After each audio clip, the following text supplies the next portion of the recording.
सट रे छौरा हट ले रा गे छौरी पटबी त पट हम नहीं पटुआ रे छौरा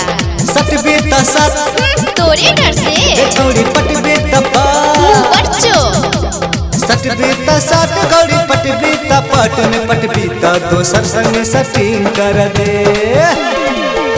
गे सटबी त सट गौरी पटबी त पट में पटबी त दोसर संग सटिंग कर दे सटबी त सट बजरे खसा देबो गे छौरी पटबी त पट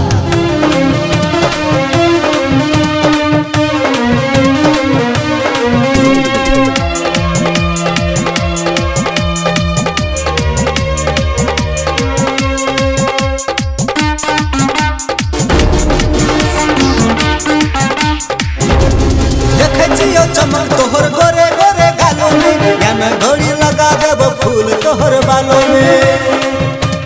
गए छोड़ी गए देखे छियो चमक तोहर गोरे गोरे गालों में या मैं घड़ी लगा देब फूल तोहर बालों में तोहर सन छौड़ी ई गम के बिगाड़ छी सोच में है छौका छौरा के पटावे छी सटबी त सट लबन चट्टा गे छौड़ी पटबी त पट जना पर पैसा वाला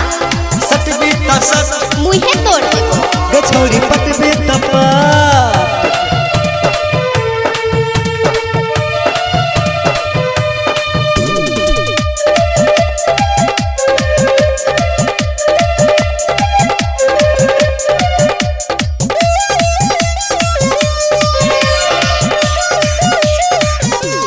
लाखों हजार में देखे छियो तोरा गे चना हमर संगे छौरी खिए बोपेरा गे चना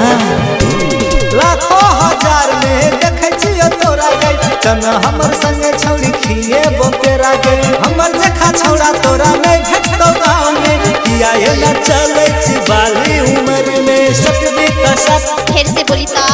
गे छौरी पटबी त पट देखे छी मुक्का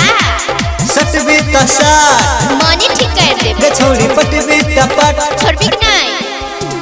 सटबी त सट गौरी पटबी त पट में पटबी त दोसर संग सटिंग कर दे जो न तक कर ले है हे गे सटबी त सट गौरी पटबी त पट में पटबी त दोसर संग सटिंग कर दे सटबी त सट तो सही जो गे छौरी पटबी त पट